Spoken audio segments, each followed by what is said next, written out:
Hai, Assalamualaikum warahmatullahi wabarakatuh. Aku Ilham Nur Husain. Saat ini aku akan menceritakan sebuah dongeng, yaitu tentang babi yang sombong. Ada seekor babi yang cukup gemuk badannya. Kakinya kuat. Pada mulutnya ada taring yang tajam dan panjang. Dialah yang menjadi raja hutan di sana. Babi sangat ditakuti oleh binatang-binatang lain. Tak seekor binatang pun berani melawannya. Anjing hutan pun tidak berani melawannya. Bahkan singa yang terkenal buas pun tak sanggup mengalahkannya. Tidak mengherankan karena kekuatannya yang besar dan belum ada yang pernah mengalahkannya, menjadikan ia dinobatkan menjadi Raja Babi. Suatu hari, sewaktu Raja Babi berjalan melintasi kerumunan banyak binatang, dengan lantangnya ia berkata, "Ayo, siapa yang berani melawanku?" Mendengar tantangan dari Raja Babi, semua binatang yang ada di tempat itu semuanya diam. Semua takut. Tidak ada seorang pun yang berani untuk berbicara sepatah kata pun. Dengan gayanya yang congkak, Raja Babi memperlihatkan kekuatannya kepada mereka semua. Dengan mendorong pohon mangga yang ada di hadapannya hingga tumbang. Patah berantakan. Kemudian, demikian juga dengan pohon jambu. Disambarnya lalu jatuh dan tumbang. Tanah pun ia seruduk habis berterbangan. Raja Babi merasa tak ada lawan yang sanggup menandinginya. Namun pada saat seperti itu datanglah si kancil di tempat tersebut. Raja Babi berkata, "Hai binatang kecil, dari mana kamu?" "Hmm, dari jalan-jalan, mencari udara segar," jawab si kancil. "Mengapa kamu tidak mengajakku?" tanya Raja Babi. "Hmm, berjalan-jalan sendirian lebih enak. Mengapa harus mengajak kamu?" jawab si kancil. Mendengar ucapan si kancil seperti itu, Raja Babi tersinggung. Ia tidak menyangka bila binatang kecil itu berani berkata-kata merendahkan dirinya. Padahal selama ini kan semua binatang takut kepadanya. "Apa katamu?" ucap Raja Babi dengan nada marah. "Apakah kamu belum tahu bahwa aku ini raja hutan yang ditakuti oleh semua binatang di sini? Sehingga kamu berani berkata-kata tidak sopan seperti itu.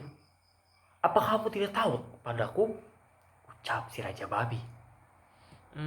Mengapa aku harus takut kepadamu? Bukankah kekuatanmu biasa-biasa saja, seperti binatang lainnya?" ucap si kancil demikian.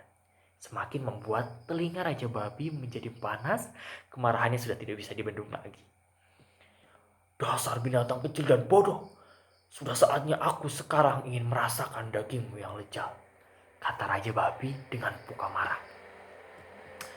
"Baiklah, bila kamu menginginkan dagingku, tapi caranya kamu harus bisa mengalahkanku dalam pertandingan yang akan kita lakukan besok pagi di tempat ini juga," kata si kancil menantang. "Besok kami bertanding menentukan mana yang kuat antara kamu dan aku.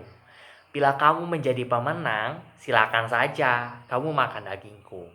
Akan tetapi, bila aku menang, maka kamu harus tunduk kepadaku dan mengakui bahwa akulah yang paling kuat di hutan ini."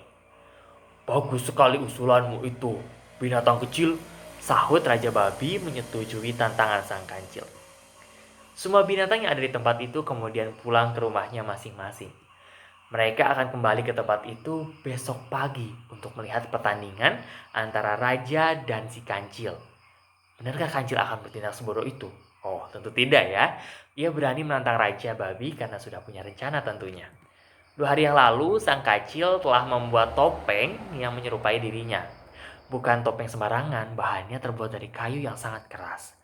Dengan ketekunan dan kesabaran, akhirnya selesai sudah ia membuat topeng.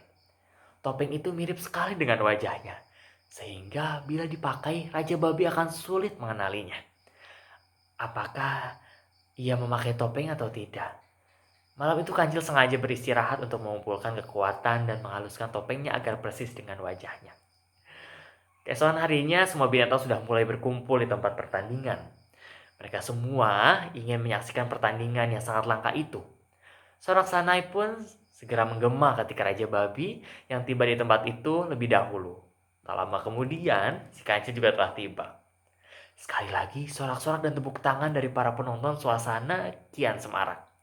Hidup Raja Babi, hidup kancil, teriak penonton mengeluk-elukan keduanya.